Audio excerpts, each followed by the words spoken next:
রাত পোহালাই আন্তর্জাতিক প্রস্তুতি ম্যাচে মাঠে নামছে আর্জেন্টিনা। দর্শক, আগামীকাল ভোরে ল্যাটিন আমেরিকার অন্যতম পরাশক্তি ইকুয়েডরের মুখোমুখি বর্তমান বিশ্ব চ্যাম্পিয়নরা। 2 মাসেরও বেশি সময় পর আগামীকাল ভোরে মাঠে নামতে চলেছে লিওনেল স্ক্যালোনির শিষ্যরা।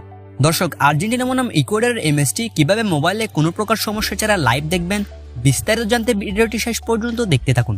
চলতি মাসের 20 জুন থেকে শুরু হতে যাচ্ছে ল্যাটিন আমেরিকার সবচেয়ে প্রতিদ্বন্দ্বিতামূলক টুর্নামেন্ট কোপা আমেরিকা। বিশ্বকাপের পর যে টুর্নামেন্টে সবচেয়ে বেশি নজর থাকে ভক্ত সমর্থকদের। প্রথমবারের মতো এবার 16টি দলের অংশগ্রহণে এবার অনুষ্ঠিত হবে কোপা আমেরিকার 48তম আসর। দল যেহেতু বেশি, তাই প্রতিযোগিতাটাও বেশি হবে, এটাই স্বাভাবিক। এরই মধ্যে কোপা আমেরিকা চ্যাম্পিয়ন হতে মুখিয়ে রয়েছে আর্জেন্টিনা, ব্রাজিল, উরুগুয়ে এবং কলম্বিয়ার মতো শক্তিশালী দলগুলো। তাই তো কোপা আমেরিকার আগে নিজেদের প্রস্তুত করছে সবাই। আজ ভোরে নিজেদের প্রথম প্রস্তুতি ম্যাচ খেলেছে ব্রাজিল। সেই ম্যাচে মেক্সিকোকে 3-2 গোলে হারিয়েছে আর্জেন্টিনার চিরপ্রতিদ্বন্দ্বী ব্রাজিল। আর কাল ভোরে আর্জেন্টিনার প্রস্তুতি ম্যাচের প্রতিপক্ষ শক্তিশালী ইকুয়েডর। দর্শক, আপনাদের অনেকের কাছে প্রশ্ন, আগামীকালকের খেলাটি মোবাইলে কিভাবে লাইভ দেখতে পারবেন। আপনাদের এখন দুটি অ্যাপস দেখাবো, যে দুটি অ্যাপসের যে কোনো একটি আপনি ডাউনলোড করে ম্যাচটি নিশ্চিন্তে লাইভ দেখতে পারবেন। চলুন এক নজরে দেখে নেওয়া যাক সেই অ্যাপসগুলো কি এবং অ্যাপসগুলোর মাধ্যমে কিভাবে ম্যাচটি লাইভ দেখবেন।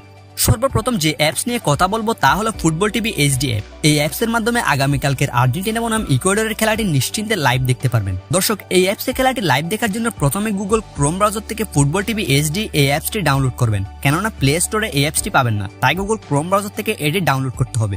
এরপর যখন আগামীকাল ভোরে ম্যাচ শুরু হবে, তখন এই অ্যাপসটিতে ঢুকলে ম্যাচটি আপনারা লাইভ দেখতে পারবেন কোনো প্রকার সমস্যা ছাড়াই।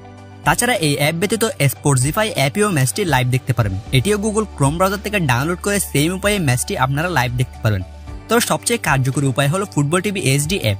সবাই এই অ্যাপসেই খেলা দেখে, আপনিও দেখতে পারবেন ক্রোম ব্রাউজার থেকে এই অ্যাপসটি ডাউনলোড করে। দর্শক, আগামীকালকে ইকুয়েডরের বিপক্ষে শুরুর একাদশে থাকবেন না মেসি, তাই প্রথমার্ধে আক্রমণভাগে থাকবেন জুলিয়ান আলভারেজ, ডিমারিয়া এবং লাউতারো মার্টিনেজের মতো ফুটবলাররা।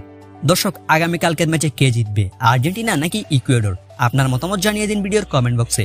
তাছাড়া ভিডিওটি ভালো লাগলে অবশ্যই একটি লাইক করে দিন। অসংখ্য ধন্যবাদ এতক্ষণ সাথে থাকার জন্য।